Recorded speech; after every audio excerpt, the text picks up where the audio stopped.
welcome to Moments with Marianne. I'm so delighted we're spending this time here today. We have a very powerful show coming right up with special guest Shaman Victoria Johnson. And she's here today to talk with us about the gift of shamanism in challenging times.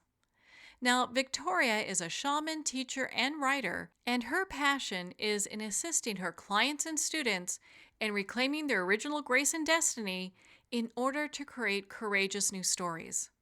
Her work draws from ancient traditions of shamanism, myth, and energy medicine, as well as cutting-edge science and conscious evolution practices.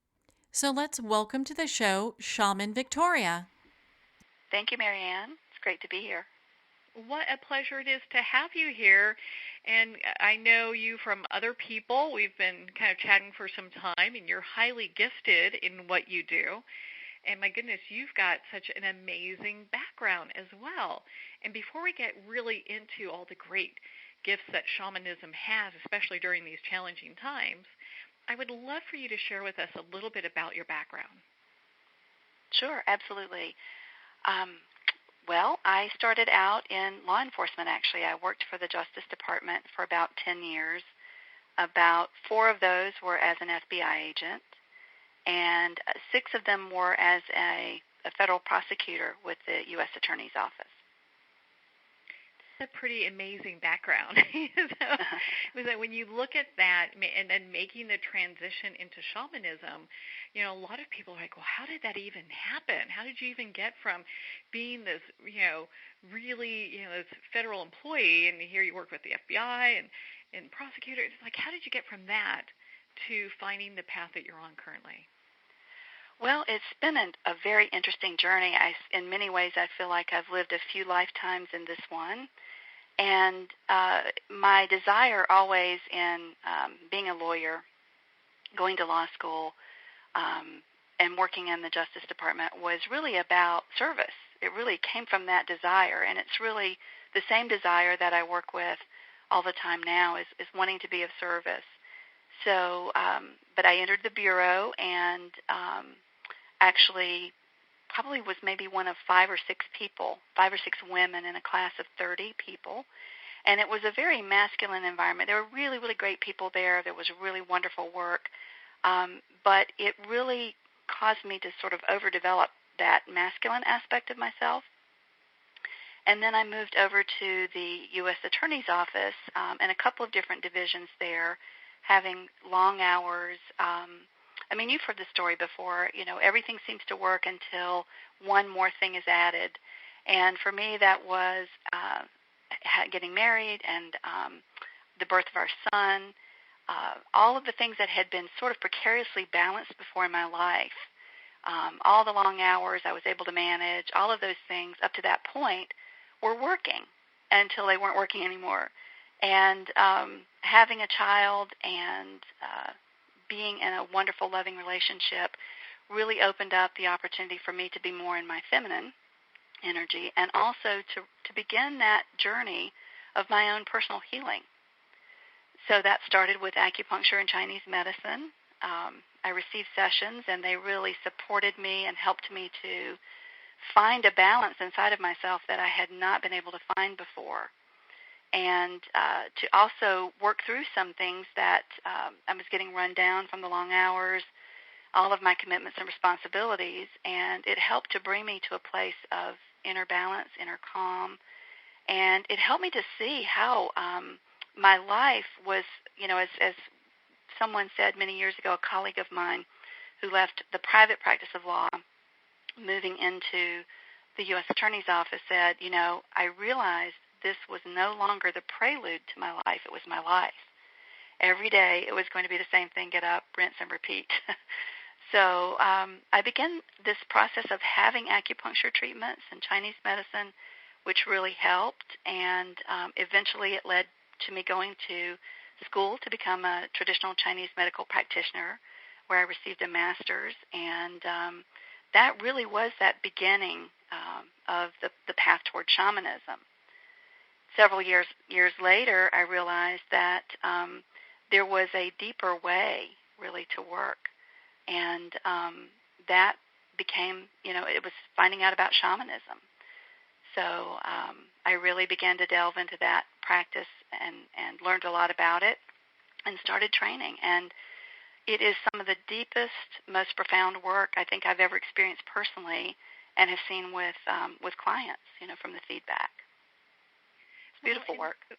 And we've had many discussions, and I know how profound working with you is. For those that are new to shamanism, why don't you explain a little bit of what that is like? Because I think a lot of times people get confused about that and figure, to be a shaman, you have to be an indigenous person in Peru. Mm-hmm. Absolutely. There are many, many people who have trained with indigenous shamans in Peru and other foundations that are here in the States, and it's actually very much a part of the prophecies of the Karo shaman. They believe that somewhere around the time of 2012, which we've heard a lot about over the years, right, that there would be a returning back to the place of the feminine on the planet and a place of more balance, and that out of this sort of churning and this rebirthing would be a time of peace and harmony. So as far as where we are, we're really kind of in the midst of all of that right now. So I was very drawn to the Karo shamans because there's so much about love, and there's so much about, which they call unconditional love, is called munai in this tradition.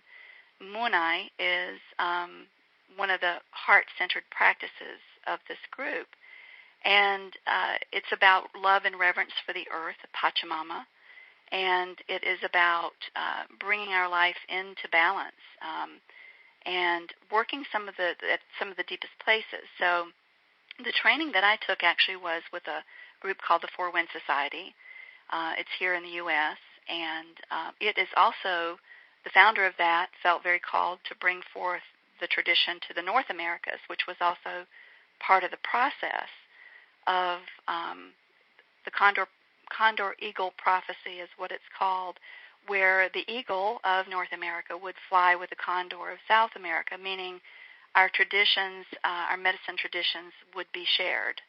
And they generously shared their medicine traditions with us. So many people have followed that path.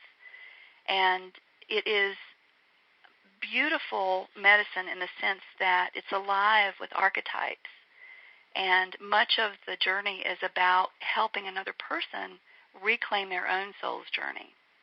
The idea is that we sometimes, because of our life histories, because of our family histories, because of other lifetimes, depending on how you feel about that, have brought forth into this lifetime energies that no longer serve us, that really are, that have us not operating in our destinies or being in the fullness of our soul's purpose. So the idea is to go in with various pieces of work, with interventions, sometimes ceremonies, sometimes initiations, to help the person who comes to you find that beautiful place of soul's purpose again. So there's several different interventions that I could speak about if you'd like. But overall, in general, shamans work at that energetic level, that place where things have not formed yet, or perhaps we can move back in time to work a piece that's already occurred, a place perhaps where the person lost their way, or we can move forward in time to work with the energy of what has not happened yet.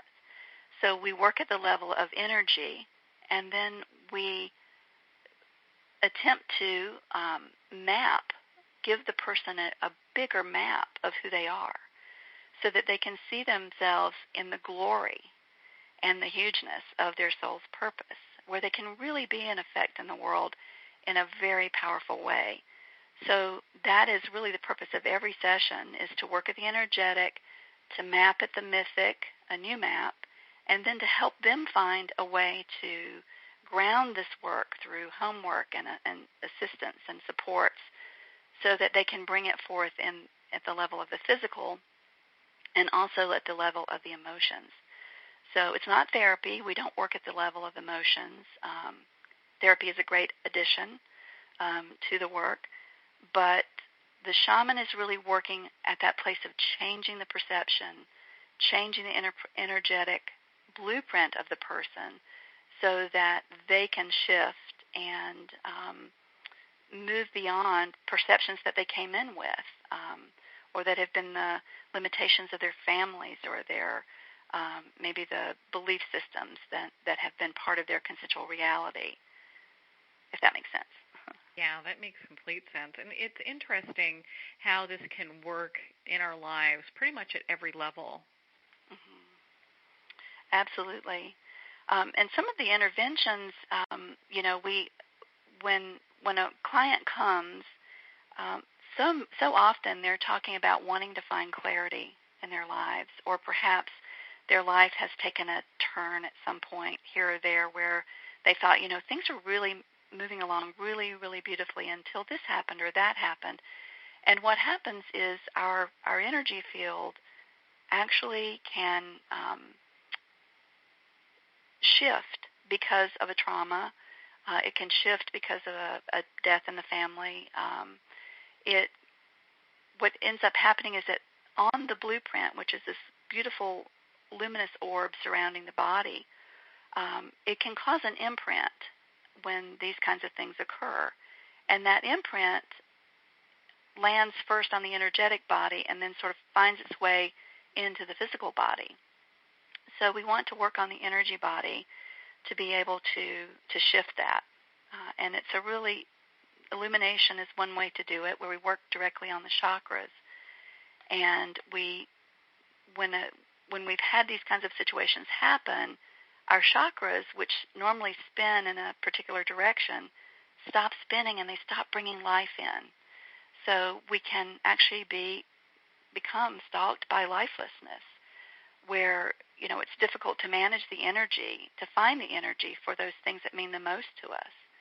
So going in and doing this illumination process on the chakras actually can help to bring that balance back in, to bring that life back in. And then there are other energies that sometimes need to be released from the body that aren't even ours.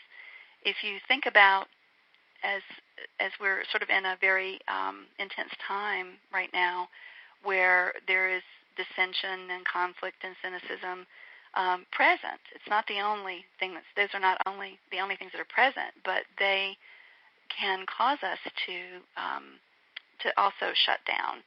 And thought form energy can actually attach to the body, and so there are ways to clear that. There's ways to clear energy of someone who's passed away that is attached to a person, or unhealthy cords between people. So those are some of the things that we do. We also do soul retrievals and destiny retrievals and the great death rites for people who are actually in the process of passing away. And that's some of the most beautiful healing work that you can experience, is being in that place of helping someone to set their luminous energy field free from the body before they die. So that way they're prepared for all that. Well, and I know that you talk about how the recent Me Too movement is something that we can see that's kind of been ushered in by, the return of the feminine. And a lot of that is something that the indigenous teachers have been talking about. Absolutely. This prophecy talks about the great turning over, or the great mulching, and that is that place of the return of the feminine to the earth, and to the reverence of the feminine once again. So what we're seeing right now is, in many places, it's in the entry of women to politics, in the Me Too movement, and also in the beautiful way in which young men are claiming their inner feminine, and perhaps being a sole caretaker of a child, or being the one predominantly who stays at home and takes care of the child. We're seeing it in a lot of different places. The Me Too movement is one of them. It's really that rising up of the feminine energy, that beautiful life force energy that says, this is my truth.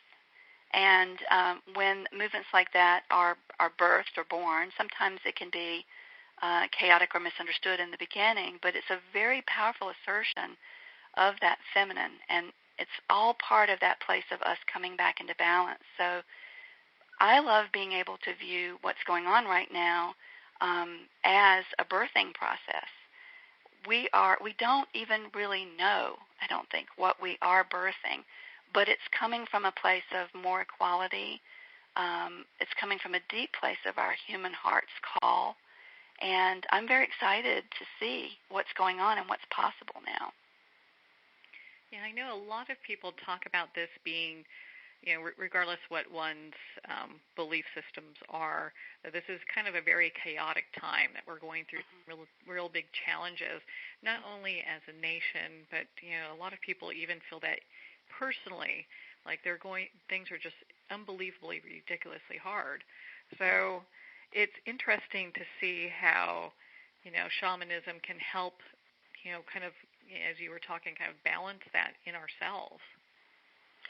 Absolutely. I think one of the reasons why we are all so triggered, and because there's that place of the heart that knows that there is a good bit of unfairness that we're seeing right now, but sometimes we add on top of that the triggers that come from our own unhealed issues, that matter that has not been investigated before or has not been supported. Perhaps we've all been on that wheel a little bit of, becoming an adult and stepping into a job and finding success and, not really ever having that opportunity to investigate what our story is. What do we have a limiting story? Do we have a mythic story? Are we held back because of our limiting beliefs? Are there stories in our family that say, we can't do this, or you can't do this, or this is the way it has to be done, or who do you think you are? A lot of times what we're working with in the sessions really is our ancestor work. It's all those stories that have held our ancestors captive to the point that they can become actual ancestor curses that really impede us from stepping into the fullness of our humanity. And clearing those can really help us to find that peace. The other thing is that sometimes I think we can feel absolutely overwhelmed about where we can help or how we can help with all of the places that are calling our attention right now. And the beautiful thing about this work is that it can give us clarity. It can really help us define our soul's purpose. It can help us to really hear that clarion call of the soul above and beyond all the other voices that vie for our attention. It does seem at times that we've got quite a bit chatter going on, especially during the times that we're living in now. I mean, it's like everything's being kind of screamed at us in some ways. And so it's nice to be able to work on our inner peace and kind of bring that back to center with shamanism if Absolutely. you're feeling so out of balance. Because, if you get too focused on it, I think it could really kind of throw you off into the bushes. Absolutely. And, there is that place where there is justifiably anger right now, but really being able to work with that, to find ways to work with that inside of a session or inside of shamanic work so that energy can really be channeled in the right direction and in a direction that's really going to be of service in the world. Mm-hmm. Move it forward. Well, and so when we look at, kind of the awakening of the feminine, you talked about just some of the chaos, and we're birthing this, whatever this is going to be, we're going through this change, and we're, as a consciousness, we're having this birth or rebirth. What else can we expect will happen with this kind of a change?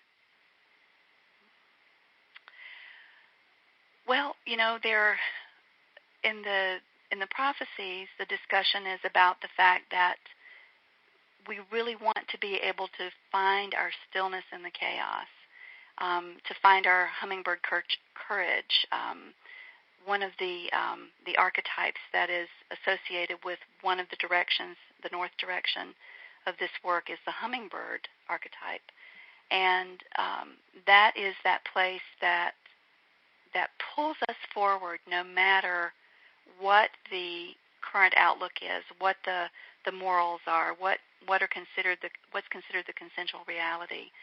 It's that place that holds that myth above everything else. And if we can really focus on that, if we can always find that stillness and always remember who we are at the soul's level, as more and more of us do this, it's amazing to see how quickly things can shift on a dime, how what might have been a chaotic situation can come into calmness and centeredness as more and more people are holding this energy and holding this vision of the world that we all are dreaming in, as much as we are dreaming it in this new world and birthing this new world. There will also be the deathing of the energies that no longer serve and that have been part of our culture for thousands of years. So I think we'll see both. We'll see chaos and we'll see stillness. It's that part of the life and the death and the rebirth cycle as we move into these times even more. But we'll also see more and more visionary leaders stepping forward, I believe. People like the young ones that are, especially the women that are being called into politics right now. And, the old adage is that you give the job to a young person because they don't assume it's impossible. They don't know it's impossible. They don't hold that vibration. So I think we're going to see a lot more younger ones stepping into their power and helping to birth this new time as well. We're already seeing it in politics with even the most recent primaries and also people who are speaking out about their vision for the nation in the U.S., their vision for the planet, their vision for the world. And more people holding the vision is going to really strengthen it and call it forward even more. Yeah, I think it's very exciting to see some of these changes take place because it really does mean that there is going to be a massive shift that happens with it. Absolutely. It's a very exciting time to be here as well. On that note, we're going to pause here for a quick break. We've been speaking with shaman Victoria Johnson on the gift of shamanism in challenging times. You've been listening to Moments with Marianne. We'll be right back after these messages.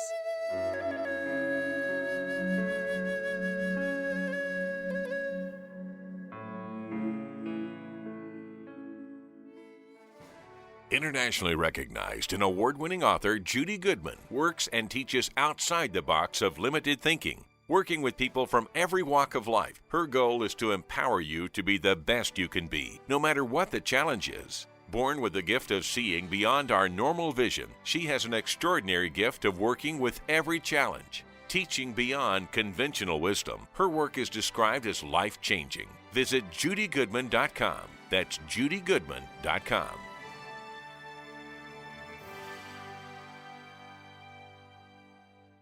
There comes a moment when you realize you're somewhere special, when you discover that each beautiful creature that you see has been rescued from a life of absolute horror and brought to this incredibly free place. Here's where their lives were forever changed and where yours will as well. Discover over 500 tigers, bears, and lions at the brand new visitor center at the Wild Animal Sanctuary just outside Denver. For more information, visit wildanimalsanctuary.org. Discover true freedom at the Wild Animal Sanctuary. Have you ever had the sense that your thoughts might actually be doing something? Ancient secrets of manifesting have been masterfully revealed in the award-winning book Manifesting 123 by Ken Elliott. For the first time, the author's experiences and stories in this book describe exactly how your thoughts can create anything. You've been doing this all your life, but it's never been fully explained for you until now. Visit manifesting123.com for more information today. Manifesting123.com. There are nearly 2 million Americans living with amputation. Many live right here in San Antonio. Becoming an amputee can be scary, frustrating, isolating, but there's no reason to feel alone. The San Antonio Amputee Foundation is here to help support you and guide you toward resources such as home and car modifications and even prosthetic limbs. For more information or to make a donation, visit saamputee.org. We'll help you live a full, active life, one step at a time. San Antonio Amputee Foundation, healing limbs, hearts, and souls.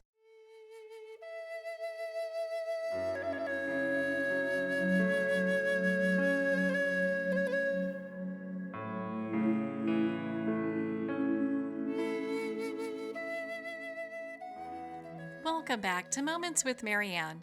We're here today with special guest, Shaman Victoria Johnson, and we're discussing the gift of shamanism in challenging times. Now, Shaman Victoria, one of the questions I have, we've discussed shamanism and some of the myths. Why don't you share with us a little bit about some of the ceremonies as well? Oh, absolutely. This is such a beautiful practice. There are several. There is one practice called, or one ceremony called the despacho, and that's with a D. It sounds like gazpacho. It's a despacho. And if you've ever seen a Caro elder do a despacho, it just is one of the most magical ceremonies. There's several different kinds, but the one that I'm primarily speaking about is called an Aini despacho. And Aini is a place of, what it means is being in a right relationship. It's like having no enemies in this world or the next. And there are ways that our honoring of rites of passage, the seasons, in which we do the despachos, and it's always about bringing in balance. And it's done with, in Peru, it's done with coca leaves. In the U.S., we use bay leaves and all kinds of ingredients, and we basically build an envelope of dreams where we feed the earth. It's often given over to the earth, either in fire or it's buried later, but all sorts of grains and chocolates and candies and wine and flowers. I mean, it's the most luxurious, fragrant opportunity for prayers. The prayers are actually blown into kintus, which would be 3 or 2 leaves, depending. And our prayers are for balance in our lives, in our families, in our work, in our travel, in our health, in our business, in our world. And there are actually 6 or 7 ones that we do traditionally. But prayers to bring balance into the world, into our lives. And they're very potent. I can remember doing one many, many years ago where I was working with a person, and they were wanting to put their house on the market, and they did the despacho ceremony, and just a few days later, their house sold. So it's about bringing things into balance in a way of opening up our next adventure, opening up our next travel, giving us energy and a push on the journey. So they're quite lovely. After they're done, they're folded up. It's actually a big piece of white paper with all of these prayers, and the vibration of it in the room when it's done is really powerful. It's folded up, and it's wrapped up in usually one of the Caro cloths, and then the participant's field is actually cleansed with it. And then later it's taken to the fire, it's buried. And the idea is that within a few days, things are turned over, and we begin to see answers to our prayers. So it's it's just a gorgeous way of working and making offerings to the Mother. So that's a despacho ceremony. Yeah. Sounds like a very beautiful ceremony to be a part of. And when you do these type of ceremonies, do you have people that are also kind of, there personally watching, or is this more of a very private thing that happens? No, it can actually be done in a group of people. It can be done one-on-one. It really depends on the purpose. They're also done on the solstice usually, or the equinox. For the Caro, they were times of celebration, rites of passage, bringing in the crop, having the harvest, weddings, actually. And then there's a specific kind that's done when a person dies. It's actually not called an Ini despacho. It's called an Aya despacho, which is around, you want to be able to help the person ascend, to move through all of the changes that they're going to be moving through in their transition. So it's actually a celebration of the person's life. Often photos are used, and it's a really wonderful way to not only help the person who's in the process of dying or has died, but it's a beautiful tool to help those that are grieving. It's used quite frequently in our work. Yeah, absolutely.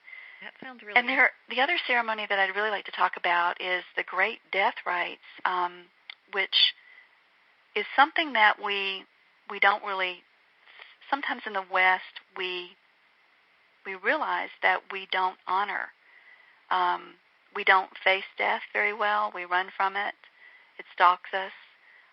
And one of the shaman's tools really is about when they step on the shamanic path is to really face their death, so that it doesn't become something that they're constantly running away from.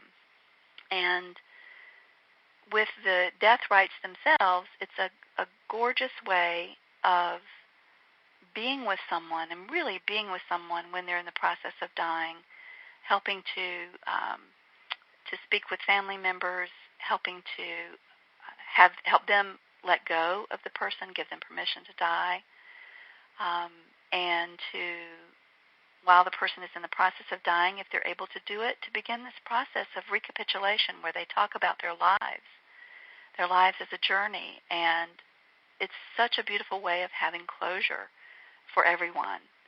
And when the person has passed away, there is an energetic ceremony for releasing their luminous energy field from the body, so that they can move on in their transition and not be earthbound, not be caught here.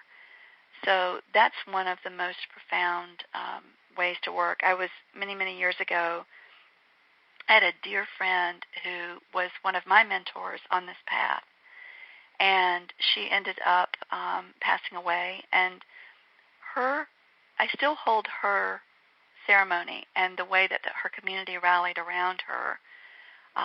There was she was cremated. There was a green process for handling her remains. Her body remained at home. We all did a despacho for her in a sort of a non-traditional Karo way, as we were working with celebrating her life. And the death rites were a very big part of that, where one moment before I did the death rites for her, and I was very, very deeply honored to do this, she was there and there was a lot of grief in the room. And then once the death rites process was done, where the chakras actually are unscrewed and the field comes off the body and it is moved through the top of the head and up to the heavens. So from one time of being very sad and heartbroken about what happened, to when the field lifted and when it left the room, people were just celebrating her and releasing her and loving her on her journey. It's so deeply healing. That's such a beautiful story, and it's nice for people to understand how shamanic practices can be used in their lives. Mm-hmm. You know, it's not something that's just used for a one-off ritual. It's something that can be used almost like on a daily basis, right? Absolutely. It can become a way of life that is so vibrant and so present to whatever is going on with life in any given moment. You know, there are despacho ceremonies that you can do for the birth of a child. There are despachos for weddings. There are home clearings and land clearings that can be done that people don't always think about. This is especially true where the land or the home has been traumatized through a lot of different means, but war, battles, those kinds of places hold a lot of leftover energy from the time of the battles. I did a land clearing in Concord, Mass. Several years ago where the family members there were having difficulty sleeping. The daughter was waking up screaming. And there was this sense of certain places in the home that that did not feel good, that had holdover energy. And so the clients flew me to Massachusetts, and I spent the weekend working with them to clear the home. And there were lots of different ceremonies used. Fire ceremony is one of those things that we did. And what ended up happening, and they also needed to be empowered to learn how to do this fire ceremony for themselves so they could keep things clear. But what came up in that situation was a lot of holdover energy from the Revolutionary War. They were not very far from where it actually began. And some energy around the home as it had been, my recollection is that there had been some sort of difficulty inside of the family or inside of the home before. So it was just holdover energy, and this was a beautiful family. So we did the work, and we did some personal work with the family as well, and it shifted everything. They were at the point of really wanting to leave and sell this beautiful property, and they came to fall in love with it all over again after the work. So those are some of the things that we don't normally think about that shamans do. And then on the sort of new moon and full moon, fire ceremonies are available where we gather, and in fact we did this on solstice just recently, where groups gather that do this work. And let me just say that it's very inclusive. You don't have to be someone who follows this path or necessarily even, goes and finds a place to go find shaman work. It is, you can go to a fire ceremony, and you generally bring things that you wish to release at the fire that are causing heaviness in your heart. And there are also opportunities to call in those things that you want in your life, to actually dream into your life. And there are ways to honor the earth while you're doing the work, and also to call the ancestors in that are in need of healing on the property. So this is actually another way, as I mentioned before, of clearing property as well. So there are a number of different ceremonies that and rituals that are so accessible to people. What if you have somebody that feels like they have a heavy heart? Because, I've actually run into a lot of people that have this going on right now. Or I've had friends come up to me and go, gosh, I just feel sad, and I don't know why. And so when you have something that you're not really able to identify where that's coming from, is that something that can be helped with this too? Yes, because clarity is definitely one of the things that one can find. And so it's understanding possibly where it came from and why it happened, which is sort of at that place of the mental. Our mind wants to understand. And then there's also that opportunity to shift it, because that sadness shows up in the energetic field as imprints or dark spaces, places from the past. Sometimes people will share with you because they know part of where the sadness comes from, and sometimes they don't share it. But it doesn't really matter if they know or not, if it's something that they wish to release and bring forward. Shamanism is a wonderful way of going about that. I would say that often clarity happens, it occurs after the work. Sometimes a person will get up and they go, wow, I feel really better. But they can't really articulate or reach why or what has happened. And then I'll receive a phone call maybe a week later, and then it's all these ahas. That understanding follows. So the energy work happens first, and the understanding follows. Yeah, they're able to kind of identify where that's all coming from, where it fits in their life. Going, gosh, things maybe feel lighter here, or these things aren't bothering me as much. Absolutely. And, one of the things that I get really excited about, because I've seen it happen over and over again, is our ancestors, coming into right relationship with them is so important. There's so many different times and places in which our tendency in the West is sort of to throw them on the trash heap and say, there but for the grace of God go I. Or, boy, I'm not going to do it that way, and consequently my life becomes the anti-ancestor plan. So one of the ways in which we do work with the ancestors here, both in the medicine wheels, which I teach, and the processes that I do with clients, is to come into a place of right relationship with them as well, to really find a way to honor their gifts, even as we are able to pull their energy and their cords out of our field. So it's a releasing of their attachment to us and our attachment to them, but at the same time honoring those gifts. It's like, wow, I remember my grandmother. I didn't know her very well, but I just remember how lovely she was every time I was with her, and how loved I felt and how enveloped I was by her. How, when she made biscuits, like my grandmother made, it was love on the plate for me. So there are ways in which we come into right relationship with them. And the lore says that when we work with our ancestors, we're working 7 generations forward and 7 generations backwards. So what we begin to see when the ancestor work is done is how freed up we are to live our own life, and how freed up our children are, and how freed up those that are behind us are, even whether they're here or whether they're not here. The relationship with our elders changes in such a powerful way, and with our children as well.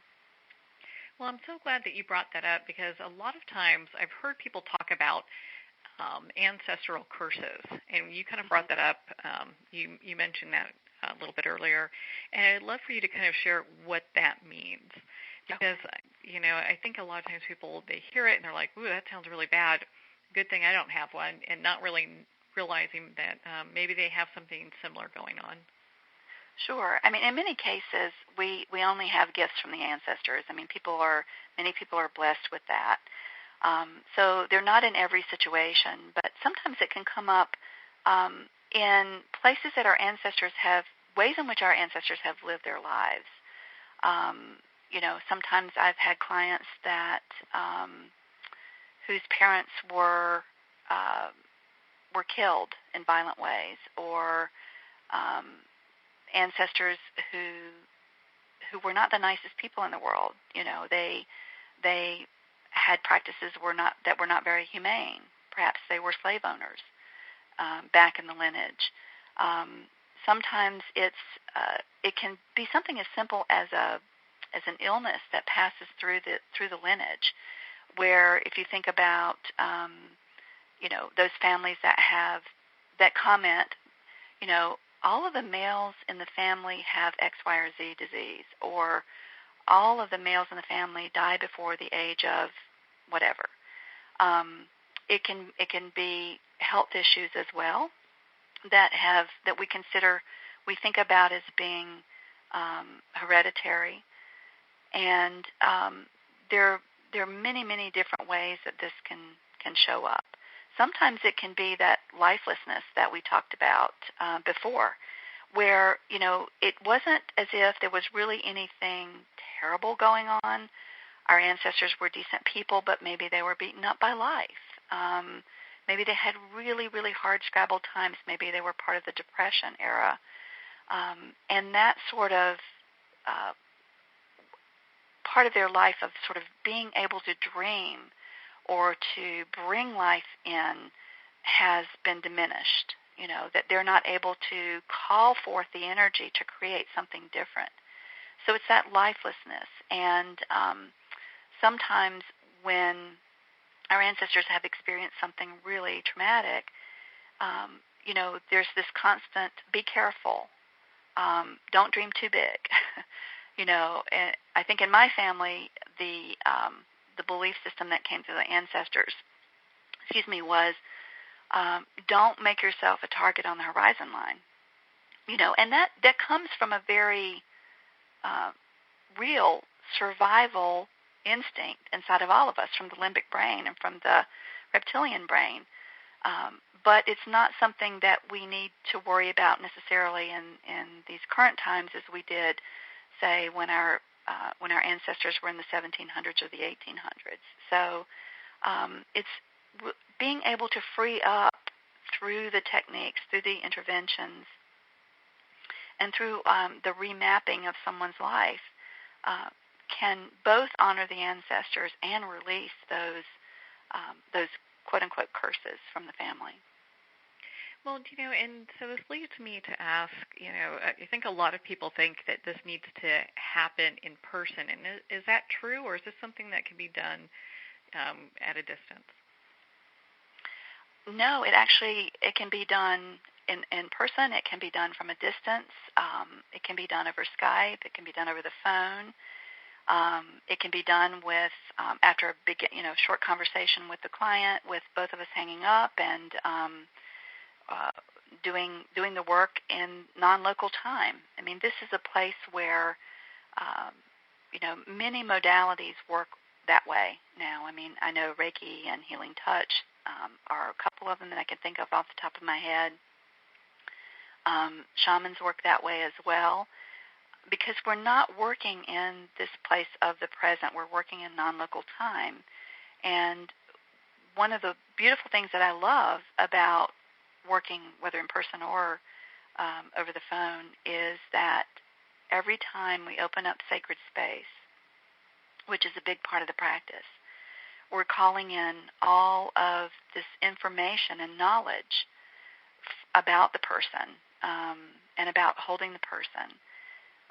It's coming from all of the archetypal energies, the place of the ecosphere that we call in when we do a sacred prayer to open space. And when we open our Wiracocha over the client in local or non-local time, we're opening up that noosphere, which is that very fine, high vibrational energy where we can hear the advice of the ascended ones and the angelic beings and the lineage that we work with. So we are so surrounded and helped by not just whatever is going on, but we're also helped by the assistance of the person's allies. So it's an information field. It's a healing field that is created, and it really allows us to track, to vision, to see, and to hold the person as if they are here on a table in front of us as we do our work.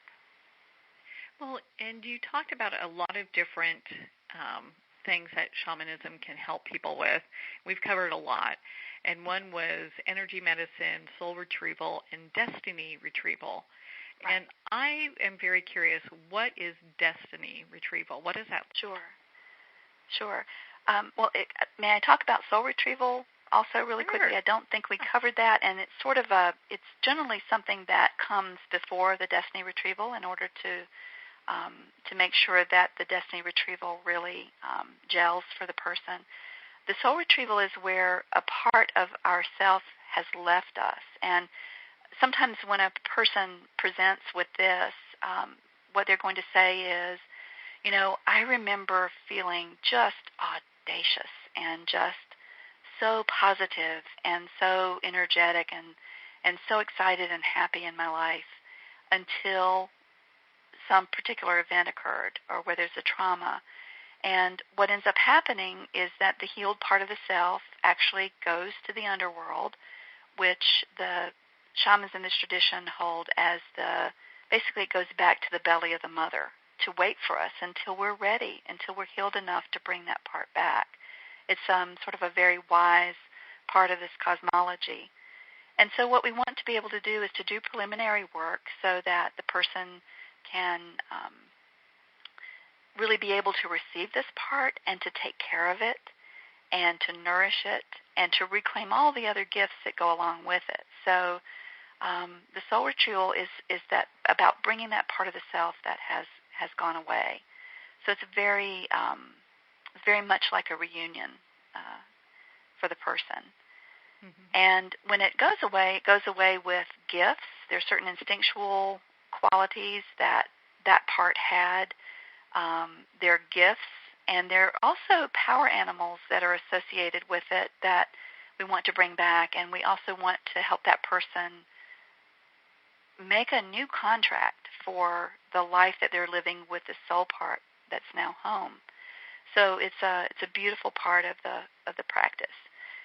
And the destiny retrieval is something that we would do. Sometimes people they come in with their destinies intact. They know who they are, and they're on track for it. But perhaps because of some of the things that we've talked about that can happen in life that are traumatic, their destiny will be derailed. So personally, the way I see the destiny is that it really is our soul's calling to step fully into what we came here to do, and to offer up that love and that compassion and that service to the world. So the destiny retrieval is really about going, it's a journey to the upper world. Sometimes the soul retrieval is all that's needed because it can reroute the destiny. When you bring the part back, the energy's back to stay on track. And then sometimes it's necessary after the soul retrieval to do a destiny retrieval, which is traveling to the upper world to find that beautiful destiny that has awaited us all of our lives, and to bring that back to the person, to blow that into the chakra, and then to offer them supports in how to bring this in and call this forward.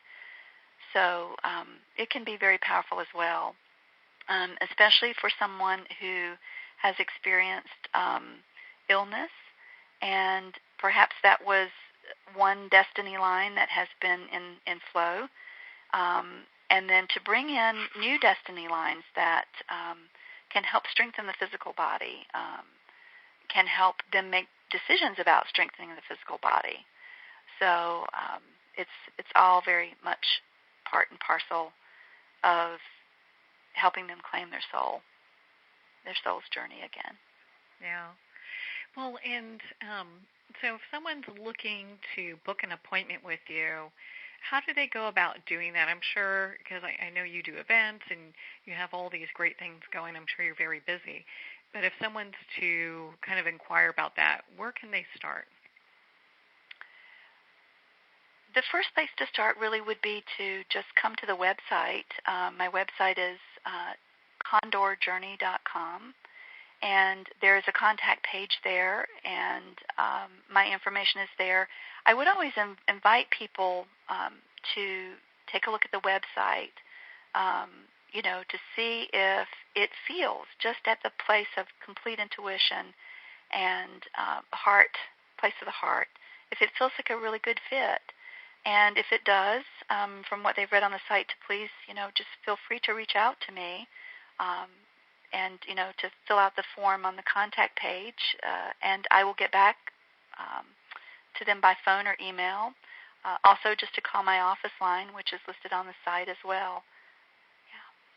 And it's great to have an opportunity to I always spend a few minutes with a person, really making sure it's the right fit for them. Sometimes counseling is a better fit. Sometimes a different shaman is a better fit, depending on the specialty needed. And so it's always good. I spend, 15-minute free consultations with folks just to say, let's talk about what's going on with you, and let's see if this is if it feels right for you. And then we move forward from there, making an appointment and beginning our work.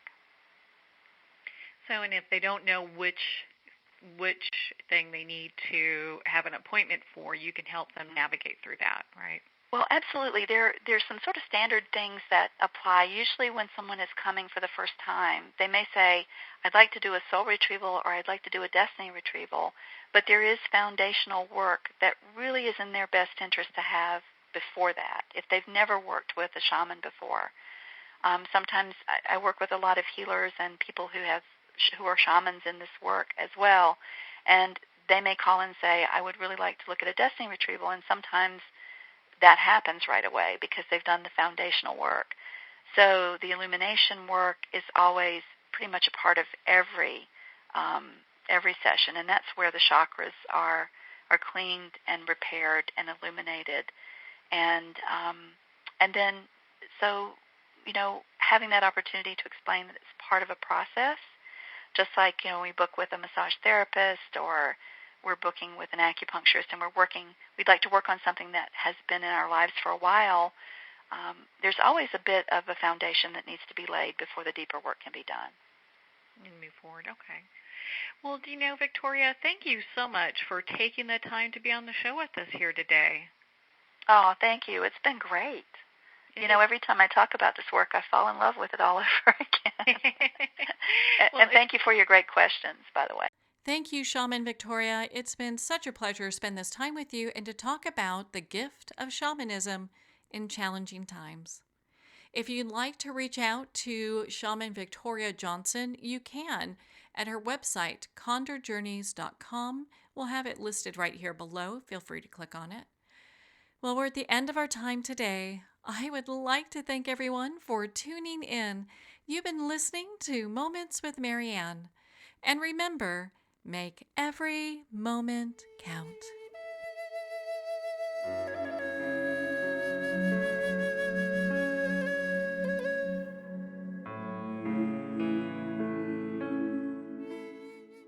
In a single moment, your life can change. Moments with Marianne is a transformative hour that covers an endless array of topics with the best of the best. Her guests are leaders in their fields, ranging from inspirational authors, top industry leaders, and business and spiritual entrepreneurs. Each guest is gifted and a true visionary. A recognized leader in her own work, and while teaching others to develop, refocus, and grow, Marianne will bring the best guest and sometimes a special surprise. Don't miss this. You never know just which moment will change your life forever. Moments with Marianne airs every Thursday, Friday, and Sunday at 8 p.m. Eastern, 6 p.m. Mountain Time. Make sure to tune in and visit momentswithmarianne.com for more information.